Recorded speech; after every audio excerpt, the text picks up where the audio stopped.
어제 급등장을 뒤로하고 오늘은 코스피 코스닥 희비가 엇갈리고 있습니다. 코스닥은 상승, 코스피는 조정을 겪고 있는데요. 시장 투자 전략 세워보도록 하죠. 박현상 유한타증권 부장 모셨습니다. 부장님 안녕하세요. 반갑습니다. 안녕하십니까. 이번 주 정말 다이나믹했습니다. 하루하루를 어떻게 보냈는지 모를 정도로 금요일장에 그래도 찾아왔고요. 코스닥은 오늘도 상승으로 방향을 잡았고 코스피는 하락을 보이고 있습니다. 제가 앞서서 브리핑에서 이 마이클 버리의 좀 발언이 나왔다라는 이야기를 드렸는데 이 마이클 버리의 발언에 대해 부장님과도 좀 이야기를 나누고 싶습니다. 최근에 우리 시장이 과도하게 올랐고 큰 변동성을 보였던 건 맞아요. 이와 관련해서 불길한 사태의 전조다, 종말 징후다 이런 섬뜩한 경고를 보냈는데 투자 심리가 당연히 위축이 되잖아요. 이것 때문에 누가 신경 쓸까요? 우리나라 투자자분들. 긍정적인 뉴스도 아니다 보니까. 그러니까 논리를 봐야 되는데 최근 한 달 동안 지수 상승을 이끌었던 기관 투자가들이 모멘텀 투자를 한다. 그리고 데이 트레이딩을 한다. 첫 번째, 최근 한 달 동안 기관 수급이 들어온 건 맞지만 기관 투자가입니까? ETF죠. 개인의 ETF 자금이 컸죠. 그럼 그 개인이 들어오는 ETF가 단타치로 들어온 겁니까? 반도체 이익 보고 들어온 건데 그렇지 않습니까? 속을 안 열어봤다는 얘기죠. 그냥 수급만 띡 보고 전체 수급 보고 많이 올랐다. 그러면 많이 올랐으니까 내가 숏을 할까? 라는 뭔가 이런 논리가 있을 거라고 생각을 합니다. 그런데 저는 약간 긍정적인 부분 말씀드리고 싶은데 마이클 버리가 이전까지 우리 시장을 쳐다봤을까요? 그럴 확률은 적어 보이죠. 맞죠. 예, 그만큼 저희가 거래도 많이 늘고 글로벌에서 많이 각광을 받고 있다는 얘기입니다. 그렇기 때문에 만약 외국인 숏이 들어올 수도 있죠. 지금 들어오는 중이긴 하고요. 주식도 팔고 있고요. 그런데 이익이 괜찮다라고 하면은 마이클 버리 얘기는 또 예전처럼 저번에 우리가 엔비디아부터 시작해서 AI 버블론 이럴 때 주식 많이 터진 분들 많잖아요. 얼마나 안타깝습니까? 일단 이익은 점증되는 중이기 때문에 일단 이런 에피소드로 그냥 생각하시면 어떨까 싶습니다. 마이클 버리가 표현한 기간의 데이 트레이딩, 그러니까 당일 매매죠. 사실 최근에 기간의 매수세가 많이 잡혔던 건 개인들의 ETF 자금이었기 때문에 이러한 발언에 너무 신경 쓰지 않아도 된다라고 정리를 해주셨고, 부장님이 또 금요일장에 출연해 주셨으니 이번 한 주를 어떻게 대응을 하셨는지 그 부분도 좀 여쭤볼게요. 일단 과거부터 매매를 시작하셨던 투자자분들은 가만히 있었습니다. 굳이 여기서 이 변동성에 내가 수익 난 거를 팔 필요가 있을까? 왜냐하면 이만큼 수익 났던 중에 좀 덜게 된 거죠. 그럼 거기서 주식이 변동성이 커졌다고 잘 짜놓던 포트를 허물어 부리면 안 됩니다. 그렇죠. 그 두 번째는 최근에 신규로 내가 주식 포트를 하시는 분들이 꽤 있을 겁니다. 그러면 조금씩만. 왜냐하면은 변동성이 어제 오늘 한 3일 동안 끝나겠습니까? 그건 또 아니지 않습니까? 또 며칠이 걸릴 수 있어요. 그러면은 다음 변동성을 대비해서 현금 남겨놓고 또 빠질 때 조금씩. 항상 아까 저도에 말씀드린 투자자분들도 그 작업을 했습니다.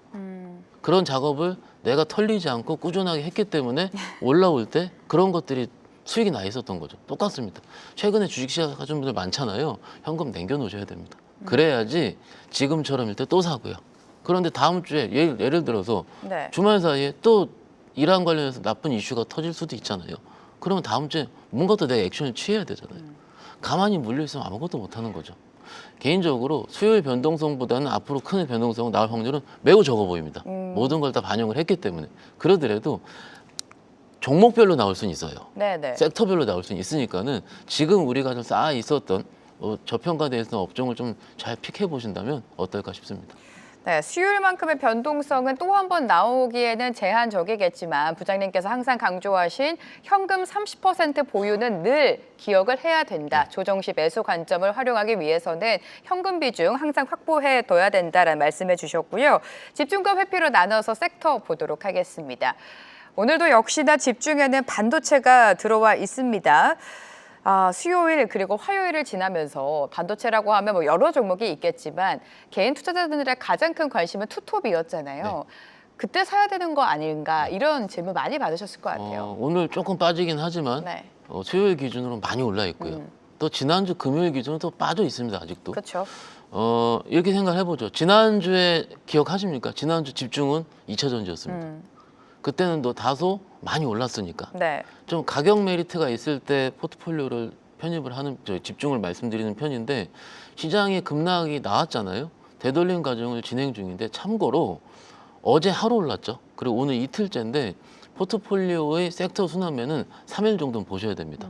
오늘 올라오는 거 보시면 엔터라든지 다른 올라오지 않아 태양광 같은 올라오지 않았던 섹터들이 강하잖아요. 지금 강한 이유는 전자닉스가 살짝 쉬었기 때문에 그럴 수 있다라고 생각할 수 있습니다. 하지만 경험적으로 이렇게 급락 이후에 3일 정도의 변동성을 보면서 그 다음 순서를 아는 게 맞다라는 거고요. 그리고 3일 이후에 다시 시장화가 안정화된다면은 원래 주도주가 다시 가게 되죠. 그 원래 주도주는 우리가 알고 있었던 자동차, 반도체지 않겠습니까? 그런데 이것을 주목하는 지금의 가장 큰 이유는 아직 생각만큼 많이 안 올라왔다는 점. 그렇죠. 그리고 두 번째는 실적 시즌이 지금 3월 초 지나고 있는 중인데 막상 한 달이 앵커님 짧을 수도 있고 한 달이 길 수도 있잖아요. 네. 그런데 제 입장에선 이번엔 좀 짧을 것 같거든요. 3월장이요? 예, 왜냐하면 많은 일이 겪고 있기 때문에. 그러면 빨리 지나가게 된다면 또 4월에 또 실적 시즌이 옵니다. 그런데 1분기 반도체 종목들의 실적 추정치는 어떻습니까? 아직까지 증액되는 거 맞습니다. 네. 그러면 한 1, 2주 후 있다가 그쪽으로 다시 발동된 가능성이 큽니다. 좀 편하게. 지난주에 2차전지 말씀드린 것처럼 2차전지는 2주 정도의 모멘텀이 남았다. 인터배터리 행사가 있다. 조금 앞두고 나서 오늘 2차전지 보는 것도 좋긴 좋지만 다소 앞서서 하는 게 좋습니다. 우리 시장은 항상 돌고 돕니다. 그런데 지금은 많이 빠져 있고요. 그리고 실적이 증액이 진행 중이기도 하고요. 그렇다면 만약에 다시 외국인이 돌아올 때 외국인들 무지 때리잖아요. 아주 얄궂어 죽겠습니다. 그런데 다시 돌아오게 된다면 그들이 뭘 살까 했을 때는 다시 반도체를 살 확률이 높습니다. 그렇기 때문에 지금 빠져 있을 때 실적 좋은 것으로 네. 우리가 집을 지어 놓자라고 말씀드리고 있습니다. 결국에 실적 중심으로 움직일 수밖에 없죠. 그 대표적인 섹터가 반도체이기 때문에 반도체는 계속 봐야 된다. 관심 섹터로 가지고 오셨고 회피에는 저점에서 투매 동참이라고 표현해 주셨습니다. 어떤 의미인가요? 수요일 날 파신 분들, 화요일 날 파신 분들. 파신 분들, 네. 매도하신 분들. 네. 몇 번을 말씀드리긴 했지만 계좌에 현금이 없기 때문에 파는 겁니다. 내가 추가적으로 더 살 수 있는 액션을 취할 수 있으면 내가 빠지면 더 사야지 하는데 아무것도 현금이 없기 때문에 파는 겁니다. 그런데 아마 이런 제가 뭐 댓글이라든지 혹은 주의라든지 혹은 여러 가지 상담을 통해 들어보면 수요일날 화요일날 파신 분들이 은근히 있어요. 물론 우리 지금 시청자분들께서는 워낙 한국경제TV에 오래 우리가 관록이 있으시기 때문에 많이 안 파셨을 텐데 최근에 하셨던 분들 더 빠질까 봐 무서워서. 그렇죠. 네. 매년 예금 2%짜리만 하다가 이틀 3일 만에 지금 20%가 깨졌어요. 근데 가장 큰 주식인 삼성전자로 샀는데 20%가 깨졌어요. 네. 지수가 20% 깨졌어요. 그건 무섭지 않겠습니까? 근데 트럼프가 으르렁대고 있는데 어떻습니까? 전쟁은 안 끝날 것 같고. 이런 것들이 경험치에서 나와야 되는데 처음 겪었기 때문에 그렇습니다. 물론 다음에 다시 기회가 있을 겁니다. 네. 그렇지만은 이게 투매라는 거는요. 정말 무서울 때 동참을 하는 거거든요. 투매 때는요. 거래도 없습니다. 수요일 날 오후에 기억하십니까? 지수는 올라갈 만한데요. 거래가 없어서 줄줄 샜어요. 외국인들은 기억하실 텐데 받고 있었습니다. 물량을 네, 밑에다가. 네. 이게 좀 얼마나 좀 약올라요. 그렇죠. 좀 그래서 다음에도 이런 변동성이 생길 수 있습니다. 몇 번 레포트 보셨다시피 강세장에서 10% 이상 조정은 항상 나왔었거든요. 근데 이번에는 10%가 아니라 20%가 나왔어요. 와, 너무 셌죠. 맞아요. 그렇지만은 이런 조정이 나올 때를 대비해서 적어도 이 지금의 경험, 이 3일, 4일 동안의 경험을 뼛속 깊이 새기자라고 말씀드리고 있습니다. 계속해서 부장님께서 지금 외국인의 수급 동향이 좀 얄밉다라고 표현해 주셨는데 그도 그럴 만한 게 사실 전쟁 전부터 2월장 들어서 굉장히 많이 팔고 있는데 규모가 크단 말이에요. 최근에는 뭐 하루 사이에 5조, 7조 던졌고 유일하게 들어온 게 수요일 폭락작에서 그것도 2천억밖에 안 들어왔는데 앞으로 외국인의 수급 동향은 어떻게 예상하십니까? 아마 매도 스탠스는 유가가 올라가는 한 이어지겠죠. 이어질 수 있습니다. 그러면 그거를 전쟁 스탠스가 어떻게 되는가를 봐야 되겠죠. 근데 유가도 지금 너무 좋아요. 올라가는 모습이. 그렇지만은 사실 유가라는 것을 테크니컬적으로 보기엔 좀 그렇고요. 수급이라든지 네. 스탠스로 봐야 되는데 여기서 추가로 치게 되면은 인플레이션이 올라갈 가능성이 크지 않습니까? 그래서 미국 행정부 트럼프 입장에서도 굉장히 어렵다고 봅니다. 그렇기 때문에 당장 주말 사이 혹은 다음 주에 전쟁 스탠스가 어떻게 바뀌는지를 제가 예측할 수는 없지만 임계치에 온 것 같긴 합니다. 여기서 더하면은 지상군 투입까지. 지상군 투입은 의회 승인이 필요할 것 같은데 여기까지 가게 되면은 여기서 그때는 10년물 국채가 움직일 수 있습니다. 네. 작년 4월달 기억을 해보시면 트럼프가 처음 타코가 나왔을 때 국채 움직여서 그랬습니다. 채권 움직여서. 아직까지 이렇게 좀 짱짱하게 얘기할 수 있는 이유는 국채가 아직 안 움직이지 않았어. 금리를 안 건드렸으니까. 그런데 만약에 오늘 밤 고용보고서 나오죠. 혹은 여러 가지 매크로가 움직이면서 다시 금리 인하를 할 수 없는 조건이 갔을 때는 그도 말이 바뀔 수도 있습니다. 그쵸. 거의 임박해 있는 상황이기 때문에 조금만 더 힘내고 견디시길 바랍니다. 좋습니다. 부장님의 포트폴리오 비중 만나보도록 하죠. 여전히 촘촘하게 섹터를 유지해주고 계시고 이번 주 특징적인 거는 우주항공 관련주만 편입해서 제외했다는 점입니다. 이 부분 들어볼게요, 부장님.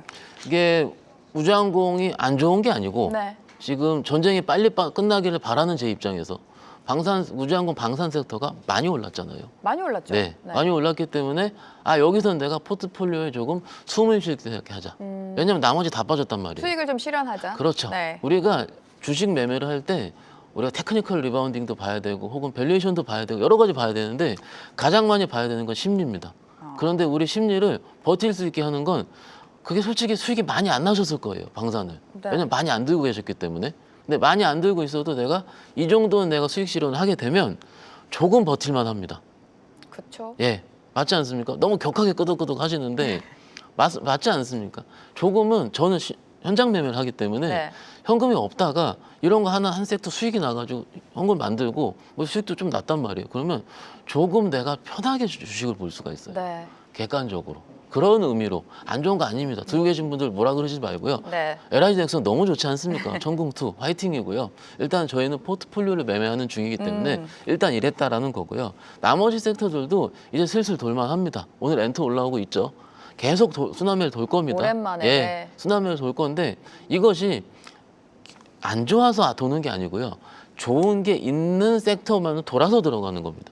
지금 전력기기라든지 증권 조금씩 움직이지 않습니까? 그 이유는요. 다시 AA가 된다면 혹은 장이 다시 시작을 한다면 증권주 돌 거고 전력기기 돌 거고 이런 것들은 충분히 순환매 단에서 갈 수 있는 가능성이 크기 때문에 나머지는 유지하는 것으로 보시면 어떨까 싶습니다. 네, 오늘도 방산주는 강한 시세를 내주고 있습니다. LIG 넥스원은 지금 14%대 급등이 나오고 있는데 안 좋아서 편입해서 제외하신다는 게 아니라 어느 정도 수익을 챙겨서 현금화를 그렇죠. 하자라는 전략이고 이 밖에 많은 섹터들은 또 촘촘하게 갖고 계십니다. 자, 지금 탑픽 종목으로 반도체에서 부장님이 지금 SK 하이닉스를 들고 오셨네요. 많이 하락하기는 했지만 어떻게 보십니까? 다시 한번 100만 원을 넘기겠죠. 넘길 가능성은 높다고 봐야죠. 높다고 봐야 되고 제가 전쟁 관련 금요일 날 나올 때마다 빠질 때마다 그때 하이닉스 말씀드렸던 것 같습니다. 네. 저희 몇 년째 하고 있지 않습니까? 하이닉스는 실적이 너무 좋습니다. 지금 디램 가격이 계속 상향하고 있고요. 뭐 얼마 전에 뉴스 보시더라도 디램 가격 상향치 계속 높아진 것도 다 보셨을 겁니다. 실적 추정치 지속 상향이 되고 있는 중이고 낸드까지 올라가고 있습니다. 서버 수요 강세 나오고 있고요. 이게 하이퍼스케일러 고객 간 할당량 확보 경쟁, 디램에 대한 가격 상승률은 가장 높습니다. 보셨을 겁니다. 그런데 최근에 이 가격 변동성이 상방 변동이 너무 크기 때문에 빅테크 업체들 입장에서도 LTA라 그러죠. 장기 공급 계약을 네. 선호하고 있습니다. 그럼 3년 동안 장기 공급 계약을 하게 된다면 3년 동안 수주는 약간 조선주 느낌으로 쌓여 있는 겁니다. 그렇죠. 그러면 지금은 막상 전쟁에 나서 뭔가 호르무즈 해외 봉쇄가 되면 반도체 공급망이 안 좋을 것 같고 이런 것들이 전쟁이 장기화되는 것까지 다 반영한 밸류에이션입니다. 빠진 거죠. 그런데 만약에 전쟁이 끝나면 다시 원위치로 가게 되겠죠. 네. 이런 식의 우리가 무조건 끝나야 된다기보다는 만약에 좀 종식이 된다는 전제가 맞다면은 빠르게 될 가능성이 크기 때문에 그리고 시가총액 상위 대형주고 네. 그러면 외국인 들어온다 말씀드렸잖아요. 네네. 외국인 들어오면 아마 반도체 투톱을 들어올 가능성이 크기 때문에 이럴 때는 큰 거 말씀드리고 있습니다. 전쟁을 비롯해서 여러 가지 매크로 이슈들이 좀 진정이 된다면 외국인이 우리 장에 손을 내밀 때 가장 먼저 반도체가 되겠죠. 그렇죠. 그런 의미에서 SK 하이닉스 지금 매수 관점 제시해 주셨고요. 그럼에도 지금 가격이 부담스럽다 하시는 분들을 위해서 소부장단에서도 하나 골라주실까요? 뭐 올랐습니다. 오히려 네. 가격 부담은 소부장이 더 있습니다. 최근에 좀 잘 가서. 예, 올라와 있고요. 밸류에이션 부담도 있습니다. 그렇기 때문에 우리가 소부장을 무시하다가 무시했던 소부장이 그 코스닥 액티브 ETF 출시 기대감으로 지금 오르고 있습니다. 사실 지금 시장에서 주식하는 사람들 혹은 여러 군데 다 보시더라도 뭐가 수혜가 될 수 있을지를 찾는 과정입니다. 네. 그래 찾는 과정에서 액티브하게 매매가 들어간다면 당연히 실적이 많이 있는 게 아니고 적당히 있는 소부장 쪽으로 찾을 가능성이 크고 그게 유동 시가총액도 있어야 되지 않습니까? 즉 어느 정도 변동성 플러스 시총이 답보가 돼야 됩니다. 거기서 보니까는 원익 IPS가 괜찮다. 아시다시피 메모리 제조사들이 최대 실적 보고 계실 거고요. 좀 전에 말씀드렸고요. 결국은 이렇게 된다면은 증산에 나설 가능성이 큽니다. 장비사들은요, 일단은 증산 나올 때 빠르게 움직이게 됩니다. 네. 그리고 기존 메모리 IDM 업체들보다 좀 후행으로 움직여야 됩니다. 지금 후행으로 움직이는 중이고요. 주가 급등으로 밸류에이션이 약간 높긴 높습니다. 그런데 사실 우리가 그러면 코스닥 아무것도 못 건드려요. 그렇죠. 다 비싸니까요. 네. 그거는 따로 생각을 하셔야 됩니다. 그냥 여기는 여기만의 플레이로 생각하시는 게 편하다 보시면 될 것 같고요. 시가총액 높고요. 코스닥 내에서는요. 편입 기대감이 충분히 있기 때문에 지금부터 원익 IP에서 보신다면은 네. 근데 오늘 올랐기 때문에 좀 밀릴 때 보시면 어떨까 싶습니다. SK 하이닉스랑 원익 IPS 조금씩 조정이 나올 때 매수해 보자라는 전략 세워 주셨고요. 다음 주 시장이 궁금해지죠. 네. 전략 세워 주시죠. 변동성이 커질 수 있습니다. 그런데 수요일 변동성보다는 적을 가능성이 크고요. 네. 만약에 한다면 개인적으로 이렇게 생각합니다. 수요일 저점까지는 깨지 않겠다. 수요일 저점 5천이잖아요.